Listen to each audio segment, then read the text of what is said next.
ರಾಜಕೀಯ ಮಾಡಕ್ಕೆ ಬರುತ್ತೆ, ಅದರಲ್ಲಿ ಎರಡು ಮಾತಿಲ್ಲ.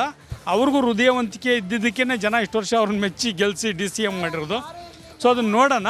ಹಣ ಕೊಟ್ಟು ಏನಂದ್ರೆ ಈ ವಿಚಾರ ನೋಡಿ ಮೇಡಮ್, ಇಲ್ಲಿ ಕೇಳಿ, ನಿಮ್ಮ NDA ಇದೆಯಲ್ಲ, ನೀವು ಹೋದ ವರ್ಷ ಕಾಂಗ್ರೆಸ್ ಜೊತೆ ನರ್ತನ ಮಾಡಿದ್ರಿ, ಈಗ NDA ಜೊತೆ ನರ್ತನ ಮಾಡ್ತಾ ಇದ್ದೀರಿ.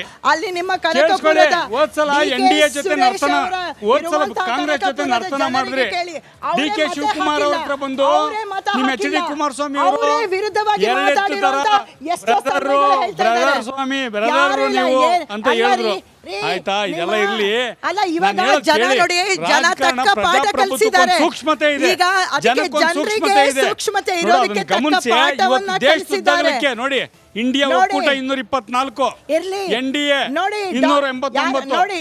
ನೀವು ಅಧಿಕಾರಕ್ಕೆ ಬರೋದೇ ಡೌಟ್ ಇದೆ. ನೀವು ಮಾಜಿ ಮಿನಿಸ್ಟರ್ ರಾಜ್ಯದಲ್ಲಿ ನಿಮ್ಮ ಒಬ್ಬರೇ ಹಾಲಿ ಸಂಸದರಿದ್ದು, ಕಾಂಗ್ರೆಸ್ನವರು ಹಾಲಿ ಸಂಸದರು ಒಬ್ಬರೇ ಇದ್ದಿದ್ದು, ಕೇಳ್ಕೊಂಬೋಣ. ಸ್ವಂತ ಶಕ್ತಿಯಲ್ಲೇ ನಾವು ಸುಮಾರು 300 ದಾಟ್ತೇವೆ ಅಂತ ಹೇಳುವಂಥ ಭಾವನೆಗಳು ನಮ್ಮಲ್ಲಿದ್ದಾವೆ.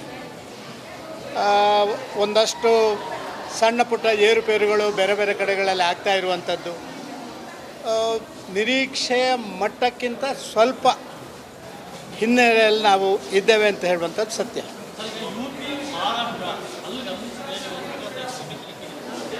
ನಿಜ, ರಾಜಸ್ಥಾನ, ಉತ್ತರ ಪ್ರದೇಶ, ಮಹಾರಾಷ್ಟ್ರ, ಹರಿಯಾಣ ಇದು ನಮ್ಮ ನಿರೀಕ್ಷೆಗಿಂತ ಭಾರಿ ಹಿನ್ನಡೆಯಲ್ಲಿರುವಂಥದ್ದು ಏನೋ ಒಂದು ಆತಂಕ ಸೃಷ್ಟಿ ಮಾಡಿದೆ. ಆದರೆ ದಕ್ಷಿಣ ಭಾರತದಲ್ಲಿ ನೀವು ನೋಡ್ತಾ ಇದ್ದೀರಿ, ಅದನ್ನು ಮೇಕಪ್ ಮಾಡುವಷ್ಟು ಸಂಖ್ಯೆಗಳು ಇಲ್ಲದಿದ್ದರೂ ಕೂಡ ದಕ್ಷಿಣ ಭಾರತದಲ್ಲಿ ನಾವು ಸ್ವಲ್ಪ ವೇಗವಾಗಿ ಹೋಗ್ತಾ ಇರುವಂಥದ್ದು ನಾವು ಕಾಣ್ತಾ ಇದ್ದೀವಿ.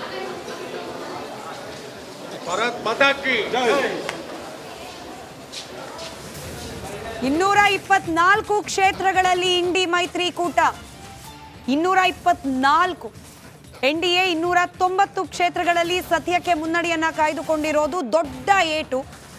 ವಿನಾಯಕ್ ಅವರು ಕೂಡ ಜಾಯಿನ್ ಆಗಿದ್ದಾರೆ ಡಿಬೇಟ್ನಲ್ಲಿ. Welcome sir. ದೊಡ್ಡ ಏಟು ಉತ್ತರ ಪ್ರದೇಶದಲ್ಲಿ 41 ನಾವು ಲಾಸ್ಟ್ ಗಮನಿಸಿದಾಗ ಇಂಡಿ ಮೈತ್ರಿಕೂಟ ಮುನ್ನಡೆಯಲ್ಲಿದ್ದದ್ದು.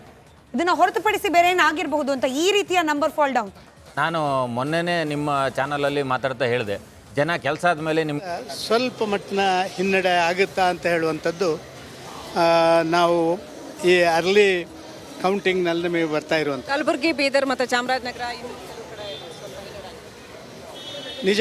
ನಮ್ಮ ಭಾರಿ ಹಿನ್ನಡೆ ಅಂತಲ್ಲ, ಪೈಪೋಟಿ ಇದೆ, ಏರುಪೇರುಗಳಾಗ್ತವೆ, ಸಮುದ್ರದ ಅಲೆಗಳಾಗಿ ಸ್ವಲ್ಪ ಮೇಲೆ ಕೆಳಗೆ ಆಗ್ತಾ ಇರುವಂಥದ್ದು. ನಾವು ಬೆಂಗಳೂರು ಉತ್ತರ ಏನಾಗುತ್ತೆ? ಬೆಂಗಳೂರು ಉತ್ತರ ನಾವು 100% ಗೆಲ್ತೀವಿ, ಅದರಲ್ಲಿ ಯಾವುದೇ ಸಂಶಯಗಳಿಲ್ಲ.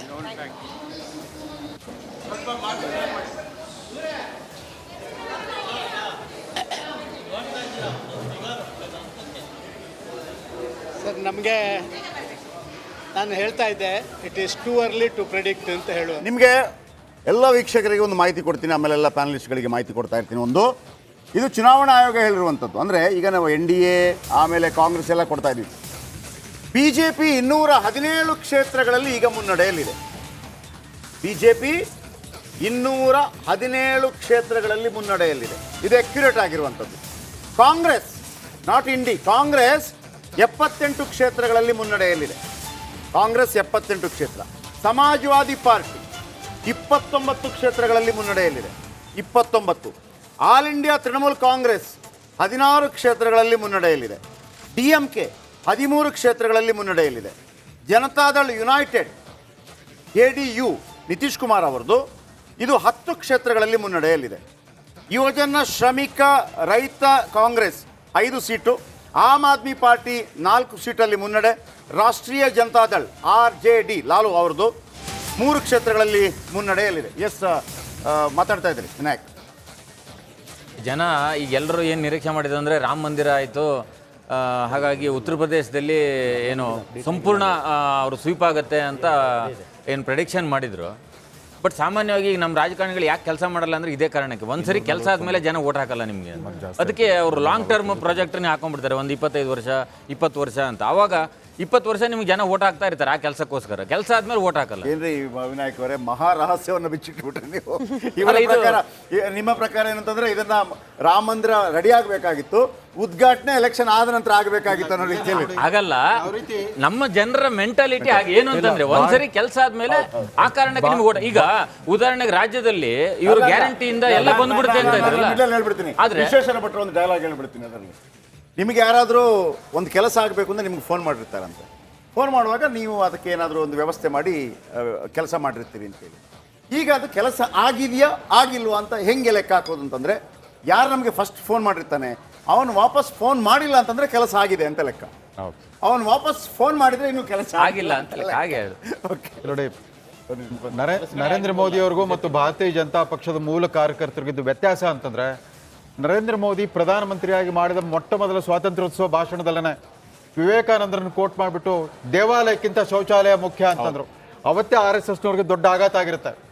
ಅದಾದ ನಂತರ ಗಾಂಧಿ ಜಯಂತಿ ದಿವಸ ಸ್ವಚ್ಛ ಭಾರತ್ ಅಂತ ಶುರು ಮಾಡಿಬಿಟ್ಟು 11 ಕೋಟಿ ಟಾಯ್ಲೆಟ್ ಕಟ್ಸಿದ್ರು. 150 ಆಮೇಲೆ ಗಾಂಧೀಜಿಯವ್ರ ಚಶ್ಮಾಗಳನ್ನ ಲಾಂಛನವಾಗಿ ಬಳಸ್ಕೊಳಕ್ ಶುರು ಮಾಡಿದ್ರು.